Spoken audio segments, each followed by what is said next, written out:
नमस्कार, मैं वसंत रावल ज्योतिष विद्या ज्ञान चैनल के अंदर आज मैं आपको बताने आया हूं जन्म कुंडली के अंदर वो कौन से योग होते हैं जिसको देखकर हमें पता चलता है कि व्यक्ति को पैतृक संपत्ति का लाभ होगा।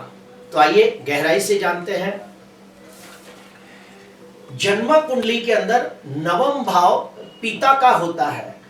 अगर हमें पैतृक संपत्ति का लाभ होना होगा तो हमें सबसे पहले देखना होगा कि कुंडली के अंदर नवम भाव बलवान हो रहा है या नहीं, नवम भाव शुभ स्थिति में है या नहीं, ये देखना होता है। दूसरे नंबर पे 11वें भाव को देखना होता है। क्यों? क्योंकि 11वां भाव लाभ का होता है। पैतृक संपत्ति का लाभ होगा या नहीं, इसके लिए 11वें भाव का गहनता से अध्ययन किया जाता है। उसके बाद पैतृक संपत्ति के अंदर ज्यादातर लोगों को जमीन, जायदाद, मकान, दुकान, वाहन, फार्म हाउस, प्रॉपर्टी, ये सब का लाभ होता है। इसीलिए हमें चौथे भाव का भी गहनता से अध्ययन करना होता है। काफी लोगों को पैतृक संपत्ति के अंदर कैश बैलेंस, बैंक बैलेंस, सोना, चांदी, हीरे, जवेरात, ये सब मिलता है, तो उसके लिए दूसरे भाव का भी गहनता से अध्ययन करना होता है। ज्योतिष शास्त्र के अंदर अष्टम भाव को पैतृक संपत्ति का भी माना गया है, इसलिए अष्टम भाव का भी अध्ययन करना होता है। तो इस प्रकार से पैतृक संपत्ति का लाभ होगा या नहीं, ये जानकारी हासिल करने के लिए हम लोगों को दूसरा भाव, चौथा भाव, 8वां भाव, 9वां भाव और 11वां भाव, इन भावों का गहनता से अध्ययन करना होता है। साथ ही साथ जो सूर्य है ये पिता का कारक है।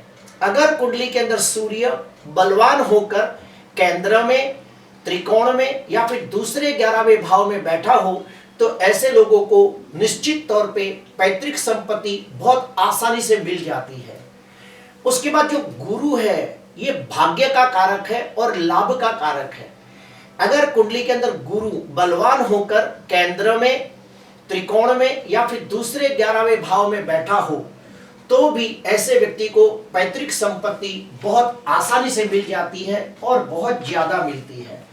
तो आइए अभी हम नियम शुरू करते हैं। पहला नियम, भाग्याधिपति ग्रह चतुर्थ भाव में बैठा हो या फिर चतुर्थाधिपति ग्रह भाग्य भाव में बैठा हो या फिर चौथे और 9वें भाव के स्वामी आपस में एक दूसरे के घर में बैठकर परिवर्तन योग बनाते हो और कुंडली के अंदर सूर्य गुरु की स्थिति बहुत अच्छी हो तो ऐसे व्यक्ति को निश्चित तौर पे पैतृक संपत्ति के अंदर जमीन, जायदाद, दुकान, मकान, वाहन, खेती की जमीन का लाभ होता है।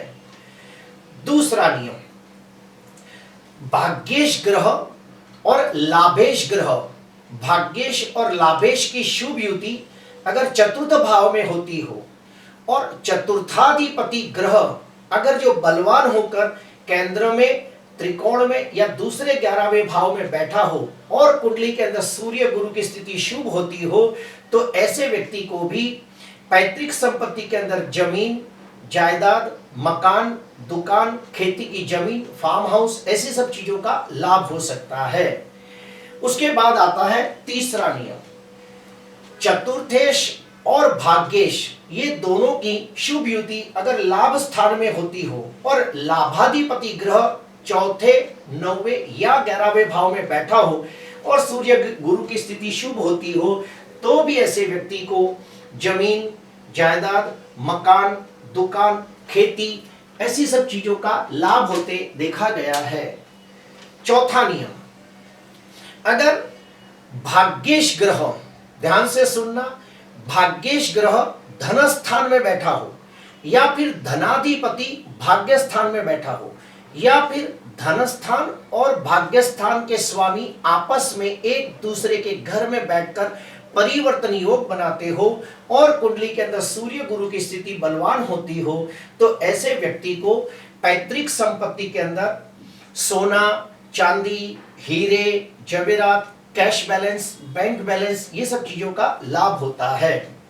अभी हम आते हैं पांचवा नियम, धनस्थ स्थान का स्वामी लाभ स्थान में बैठा हो, या फिर लाभ स्थान का स्वामी धन स्थान में बैठा हो, या फिर धन स्थान और लाभ स्थान का आपस में परिवर्तन योग होता हो और उसके ऊपर भाग्याधिपति ग्रह की कहीं भी दृष्टि पड़ती हो, तो निश्चित तौर पे ऐसे व्यक्ति को पैतृक संपत्ति के अंदर सोना, चांदी, हीरे, जवेरात, कैश बैलेंस, बैंक बैलेंस, ये सब चीजों का निश्चित लाभ होते देखा गया है।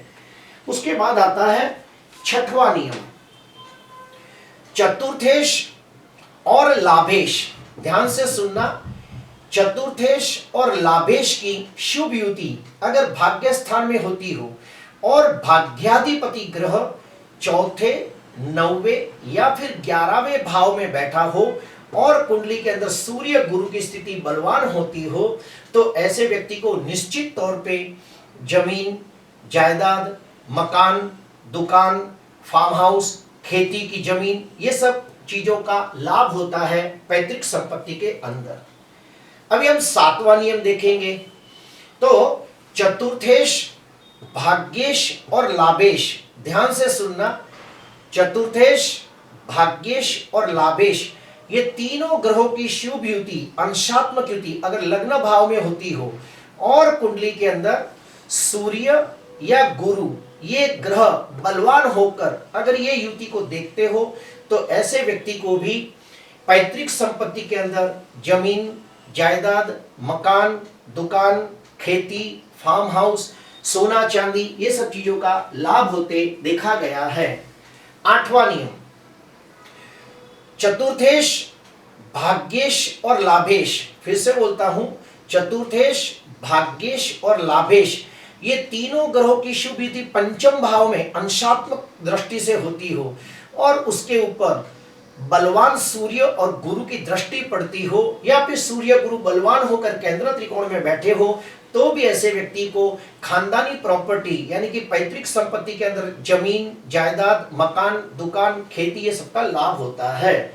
9वां नियम, धनेश, भाग्येश। फिर से बोलता हूं, धनेश, भाग्येश और लाभेश, ये तीनों ग्रहों की युति लग्न भाव, पंचम भाव या भाग्य भाव में होती हो और कुंडली के अंदर सूर्य गुरु बलवान होकर बैठे हो या इनको देखते हो, तो भी ऐसे व्यक्ति को पैतृक संपत्ति का बहुत ज्यादा लाभ होता है। 10वां नियम, धनेश ग्रह और चतुर्थेश ग्रह की शुभ युति भाग्य स्थान में होती हो। फिर से कहूंगा, धनेश ग्रह और चतुर्थेश ग्रह ये दोनों की शुभ युति भाग्य स्थान में होती हो, तो भी ऐसे व्यक्ति को पैतृक संपत्ति का लाभ होता है। 11वां नियम, धनेश, चतुर्थेश और भाग्येश, ये तीनों ग्रहों की शुभ युति अगर लाभ स्थान में होती हो, तो भी ऐसे व्यक्ति को बहुत अच्छा लाभ होता है।